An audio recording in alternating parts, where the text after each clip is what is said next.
Peace, family. Food limitations. This your brother David here with Light Power, and today we're going all the way into there. We're talking food today. Now, if you guys want to find more conversation around food and the topic of food, healing, nourishing, and strengthening the temple of God, building the temple of God with our daily choices, yeah, I definitely want to find me over on Tasted Vegan TV, where I'm showing and discovering the delicious flavors that we can find in a plant-based and holistic form of lifestyle. Now, food limitations, family. We're going to start with the brief, then I'm going to go into the depth. Then once we're there, we're going to bring it back home so we can have a whole understanding of this concept. Food limitations. Now, the easiest way I can say this is to say, hey man, you should fast once in a while. But then to say that you should fast once in a while, it sounds more like a command and not an illustration, not an invitation to the individual reflecting the mind of God, that they have also have the qualities of understanding why they should fast or the time frames in which they should eat. Now, this is not to become religious about our food, but this is to become disciplined about what we choose to eat. And I'm not interested in telling y'all how to live because nobody can tell me. I am his only advisor for myself. So I'm just going to share that type of wealth. Now, what I've received in the quality of food and the concept of food is that we have to first look at what's being presented to us. How many times have y'all found something healthy, something holistic, something strengthening, nourishing, and boosting to the immune system shown on the TVs, on the commercials? 9 times out of 10, you're gonna find something that's gonna degrade and is dense or is blood food. Basically animals, dead animals, and all that kind of things. The form and function for this conversation is to bring about a clarity and an opportunity for an individual to see the process that food brings limitation, so that they themselves can be responsible in the space of choosing what's best for me, choosing what's best to build this temple, choosing what's best to allow for my conscious ability to thrive and to flourish, versus succumbing to the cravings or the callings from my digestive system. I understand the forms and use of intuition, and I use it myself. But what I don't use is the wrong signs to take directions on. And I say that in a way because if you assist someone to say, hey man, you should just listen to your body, like listen to yourself. Which part of ourself are we listening? Because there's a lot of self to listen to. Self, we have the I am presence of God, the quality of self. Then we also have the personality self. And within the personality self, we have a lot of other things that speak, like cravings, right? But if I say listen to yourself, I'm not saying listen to your cravings. That's bad advice. If I gave that advice out, somebody might be having a child tomorrow because they had a craving walking down the street and seeing the glory of God. You know what I'm saying? So we have to be instinctual about what we're listening to, even within ourselves. This is called discernment. To really understand how to take this information, what to do with it, which aspect of me is bringing this forward. You understand? So to bring it into the food context, we can see the type of things that are promoted on the news, TVs, and medias and all of the things. It's typically artificial foods, dead foods, and cheese and bread and all the kind of things that they can duplicate and mass produce so that they can make money off of basically anything, right?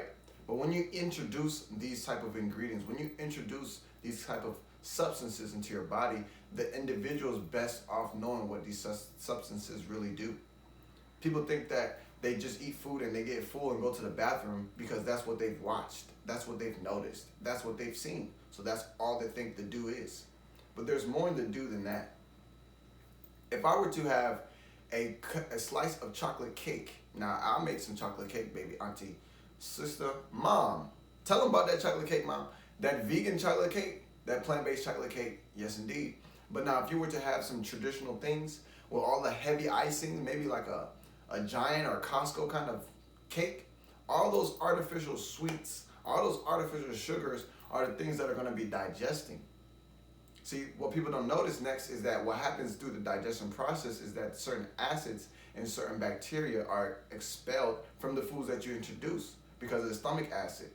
But now the environment within the digestive system is changed because of what you've introduced. So now the person who wakes up in the rising after eating that cake last night, they might have a thought to have some sugary foods.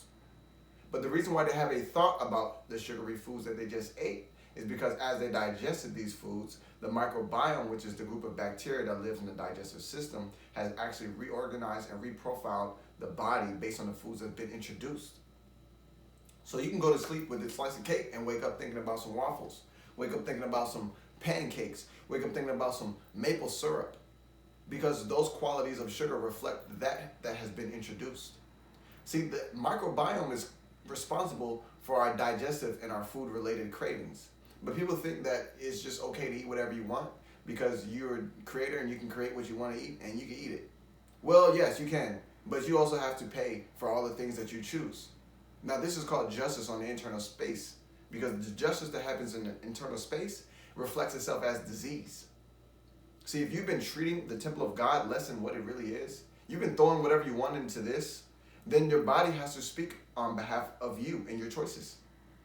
It might sound like achy knees, might sound like an achy back, might sound like some acne. Been eating all them milk cakes and all the things, might sound like some acne your body's saying.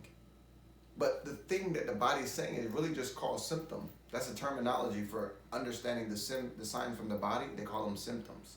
So the body has a lot to say.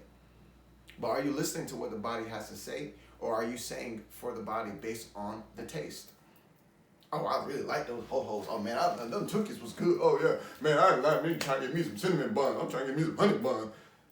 All that, what you want, how much does it help? Well, what it does is prepare your body for calling for the same. Prepares the microbiome for requesting the same foods. So now this puts us into a loop of cravings, and now we have to decide on how to move. All right? That's the first aspect of food limitation. It's knowing that your body calls for what you've already introduced. Now, somebody on here, I know y'all tuning in here, somebody let me know, man. Have you ever had a craving for a food that you've never eaten? Have you ever just sat down one day and was like, man, I just want blank, but I've never had it, and I never knew about it until right now. My body just told me. That is not how it works. Your body has never probably told you about a food that has never been communicated to you externally through somebody else, or visually communicated to you through some news, a magazine, or a commercial about a new restaurant or something like that, or someone told you about the pizza they serve and it was so good to admit, y'all gotta go try it. So an external craving comes from news and information. Internal craving comes from your microbiome based on what you've already introduced. So you can't have a craving for something you've never eaten unless you've been hearing about that food. You understand? So we have to know how to regulate the craving that we have, or else our craving is going to regulate us. Craving is going to regulate you. That's how it works. All right? Now, when we move forward into this food limitation conversation, y'all going to see more why. You notice that the traditional messaging of food is typically dead animals, which have been tortured into their space of production, who have been mistreated from the space of living organic beings, and they've been transformed into profit margins. So you'll see that all the foods they promote come from animals because they manipulate animals to duplicate them for the sake of dollar signs. But then when you consume and introduce all of those things into your body doesn't like what it gets. But over time, since we ignore that message, we ignore that text, we ignore that symptom, it only becomes understood when it's loud as disease. But your body's been illustrating this the entire time. Your body's been illustrating these achy backs. Your body's been illustrating this smelly breath and this tongue full of plaque every rising. These are different signs that the body is showing you that I am actually in a dirty state right now, and I don't like it. And your colon needs to be cleaned. And it's a good time to do a detox. And let's fast today. These are some things that the body is saying, but people think that they actually get more from the pleasure of eating than they do actually digesting the food. So they don't notice that their mucus has been increasing, and they've been hucking up mucus. They don't notice that as something to change something else. They don't notice that as a reason to look into investigation. They just go about their business like, I gotta go spit. But they don't realize why that shit keeps happening. They don't realize why that's a cycle of digestion that they are becoming used to. So there's a second wave of limitation. It happens in the mind space when you don't understand how your body's communicating to you. Then, because you don't understand, you gotta go ask somebody else who can listen and tell you what your body is saying. So I gotta get a checkup. Now, I suggest that people get checkups regularly, but I also suggest that people check up regularly before they go to the checkup. Because if you don't know what's going on with your body, then anybody can know. And especially when they're not so sure, they can be more certain than you. And that's not a healthy space. Not for me. So I'm not going to promote it to you. So when I started learning about this food limitation, it really came in when I started noticing when I'm on fire for my work, I don't need food. Like, I remember when I was young, my mom would call me to come eat because I was engaged. I was so engaged, I didn't even think about food. And that's my life today. When I rise, I'm so engaged from 9, 8, 10, 11, 12, 13. 1 o'clock is my first meal because I'm engaged, I'm doing things, I'm active, I'm drinking water.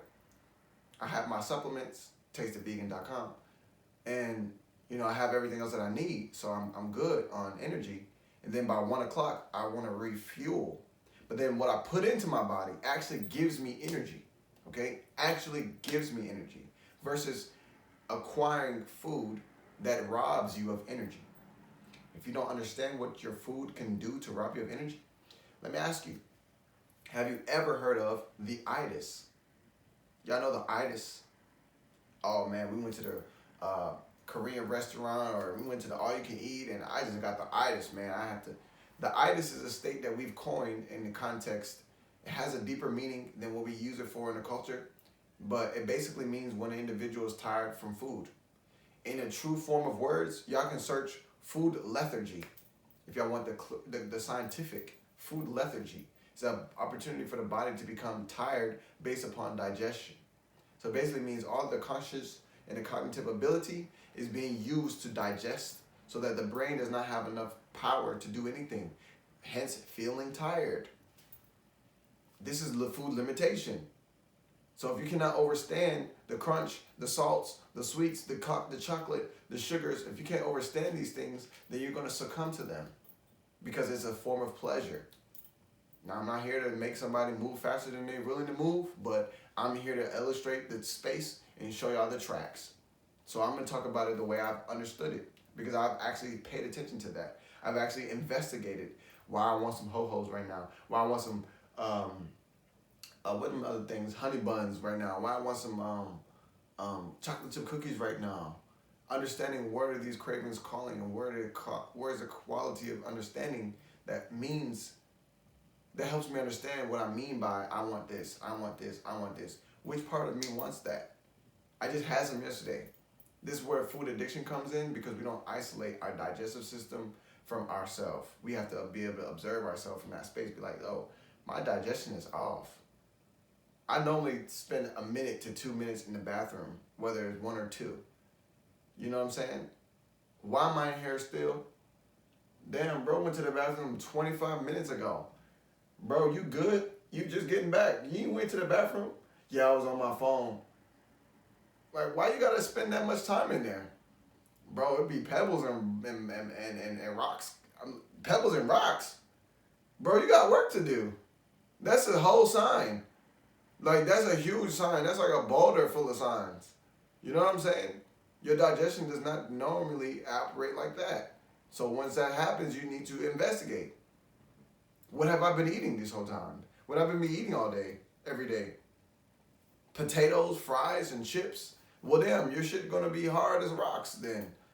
Because that is all dry foods, dense foods. So we have to understand this balance and understand how to walk with this balance. You understand? So boom, that's the food limitation, family. I started noticing this a long time ago. I mean, shout out to Dr. Aris Latham. Shout out to Dr. Jewel Pookrum. Shout out to Dr. Sebi. Shout out to Dr. Miles. Shout out to Queen Afua. You know what I'm saying? Like, shout out to all of these individuals who've gone ahead in a space of holistic search to find the qualities of self, the qualities of maintaining, the qualities of taking care when it comes to the body itself. You understand? Shout out to them. About 4 or 5 years ago, I met Dr. Aris in Costa Rica, where I actually ate raw for the first time in my life for a whole month, spending time with him. Gave me the opportunity to understand what my body can do when I change the ingredients. So it's not something I heard about and I just, tried. No, I was walked into it. I was literally searching on my own YouTube and everything, decided to go to Costa Rica, and magically, my life aligned me with Dr. Aris. It is magic because my intention was set. So my intention matched me.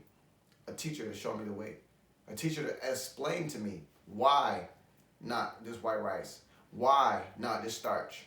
Why not this pancake at the beginning of the day? Well, when you understand the form of term break, fast, it's called breakfast because we're not looking at the illustration of the separation. We're looking at the totality of it. So it's breakfast, everything come together. We want some wheat, some pancakes, some sausage, some eggs, some cheese, all the most mucus-forming foods, all the most dehydrated foods. Those are the things we start the day with, at least from the Eurocentric center of food, breakfast, right? But what I've understood in my own life and through my teachers is that breakfast is really the opportunity to break from food and to fast in the night. You're breaking the fast now from the night with what you're starting off with your food. So break fast is breaking the fast from the night. Fasting is abstaining from. So we abstain from food while we sleep because we're actually doing other kind of repairs within the body. The conscious ability to repair the cells. Everybody woke up with a cut or woke up and seen a cut you had healed because your body's doing repairs while you sleep. So if your body's not doing repairs because you just had a whole feast at 10 o'clock p.m., your body's digesting food. So when you wake up in the rising and you find that you're actually craving food, it's probably because your stomach acids are extremely active. You just finished digesting and your stomach acids have not resettled. So you're actually like, oh, well, I know it's 8:30, but I'm hungry. 8:30 is a time of elimination. 8:30 is a time for the body to do the last sweeps. And then around 10 o'clock, you have a bowel movement. But a lot of times people are off the clock. They're on the wrong type of time, meaning that their body is not on a system or a cycle that's working properly for them. So they consistently add more ingredients, add more ingredients, add more ingredients. And then before you realize it, someone else has to look at their body and tell them what's going on. You get what I'm saying? So the ability for an individual to introspect this space of food, it requires a lot of discipline because nobody's going to do it for you. And there's a lot of choices now. The choices they're continuing, by the way. People are making new products every day with a whole bunch of things in the labs. So, if you're not disciplined about choosing now, I hope it becomes, get there soon. Get there soon, goddammit, because the world is not slowing down for anybody to understand what's going on here. All right? So when we start to have a more conscious awareness of our food selection, we can see how our food disrupts or embodies higher levels of being based upon what we choose to introduce. We can see how our body engages with these foods. What happens when you eat all of this rice at one time? Oh, I got the itis. So what do you think you're going to do next time? Eat the same amount? You like going to sleep at 5:30? When you haven't done anything else for the evening, you're just going to lay down for the rest of the day and watch TV or let the TV watch you? Huh? You want to just scroll endlessly on Netflix looking for another movie when you've seen every single movie on here? You're going to scroll. People's thumbs have more energy and more strength than the rest of their body. People's thumbs have been doing more workout than their mind by now. Scrolling on all these feeds, all this food, malnourishing, all this, you know what I'm saying? All this content that's not even nourishing the individual. Really think about that. Really think about that. Think about that. So when it comes to our ability to become more disciplined with our food, it really just comes from introspection. You know what is working for you, and you know what's not working. As much as you try to sugarcoat and pretend and just, give into your pleasures and your desires and your those kind of delights that you might find, how much is it serving you right now? How much is it serving you building your own temple? How much is it serving you building the temple of God? Or is it taken away? Now I'm gonna leave y'all with this.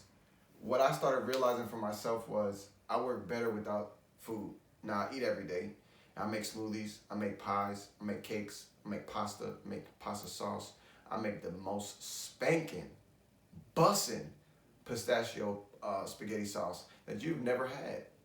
You've never had it. Until I serve you, you're not gonna have it because I'm not giving that recipe out. But I still regulate the times in which I choose to consume food. Right now it's about like 1 o'clock. I haven't eaten today. Just water and my supplements, tasteofvegan.com, right?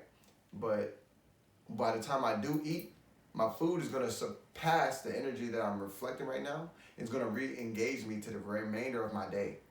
So I start my day with light foods, smoothies, juices. You know what I'm saying? Because that is what I find refuels and recharges me. I'm not gonna start my day with the traditional Eurocentric breakfast and eggs and all that kind of things. Now, depending on the type of day, you know what I'm saying? I'll make some almost alkaline pancakes, babe. I'll make some almost alkaline something. You know what I'm saying? Y'all want some waffles? Y'all want some waffles with this sweet potato mushroom hash? You know what I'm saying? I come with it though. You know what I'm saying? I bring all the flavors. I don't leave nothing out. But at the same time, it's about how. It's about what time. It's about, am I eating this deep fried or am I putting this in the oven? You know, it's the small changes that you get to observe how your body reflects the difference. And it's up to you to see what's best for you, to see what's better for your movement and your progression. Now, if I were to be reflecting the same quality of thought, living on my own piece of land that grows pineapples, coconuts, mangoes, plantains, and all those other things, I'm definitely gonna have some cattle walking around. Most definitely gonna have some type of four-legged something walking around. Might not be eating it though, but it's gonna be there.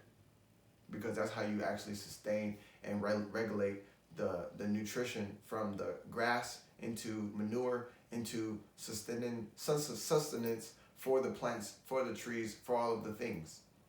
But am I going to be living inside of this matrix society system, just swiping on Uber Eats and getting everything delivered and all these foods that people putting their intentions in, I don't know what the intentions are, and I'm not cooking anything for myself, and I don't know how to bring myself together to bring a whole meal to the table. I can't even put a whole meal on the table. Like, what's wrong with us? Like, what's wrong with us thinking that the world is going to be able to be our grocery store when they don't even know how to serve themselves? You know what I'm saying? Like, they serve themselves the wrong foods, and then we live lives of disease just to go to somebody else to tell us what to add to our situation. Well, there's a whole bunch of shit that we just need to take out. Huh? We want to drink all these milks and all these cupcakes and all of the things, and then get acne and go to a dermatologist just to add some more bullshit to what we already got going on. Why didn't they just tell me to stop drinking the milk? Why didn't they just tell me that my body's having a chemical reaction to this animal pus, and I should just blend these almonds myself? You know what I'm saying? Then at least I can see my skin reflecting the quality of beauty that I reflect and I admire about myself. This cycle is disgusting, y'all. The cycle is disgusting. So it's better that you clean yours up. It's better that you clean yours up. I remember the first thing I noticed was that I was getting acne from drinking all this 2% whole milk, all this other kind of shit. Now, I love Cinnamon Toast Crunch at that time. That was my bomb.com cereal, okay? Cereal.com/Cinnamon Toast Crunch. Nigga, that's what's my shit. You know what I'm saying? And I love Cinnamon Toast Crunch now. I don't eat it now, but if I do find myself with a box of Cinnamon Toast Crunch, I'm gonna have a nice, refreshing almond milk that just came out the nut bag that I'm about to eat it with. Now, I'd probably make the cinnamon toast myself. But either way it goes, family, you have to find the ways in regulating and bringing the balance into your choices so that you can experience life the fullest and at its best. So with that being said, y'all, that is a little insight on the food limitation. If y'all want to learn more about this food conversation, y'all know I can't leave food out. We at 360-degree operation right here, building the mind of God. So, you know, we include all of the things. 300, there's nothing left out. We're going to have to talk about food. But I'm not going to talk about food all on this channel because, y'all know, we really like to, you know, we dive into the thoughts and things, you know what I'm saying? So, if y'all want to walk with me more on the food conversation, maybe slide one of my recipes into your book or blend one of my smoothies together. Y'all gonna find me over at Tasted Vegan TV. Links be in the video description. And that's where y'all gonna find me talking to food talk. That's where y'all gonna find me talking to food talk. So with that being said, family, be disciplined with your choices. Give yourself the opportunity, afford yourself the opportunity to see what your body does with the best ingredients. Afford yourself that. I'm able to do all that I do on all these different platforms, sharing all this information, because I allow for my body to be the vessel that it is. And I uphold it that way. So with that being said, family, hold time, remain in faith, walk with God, and I'm going to talk to y'all.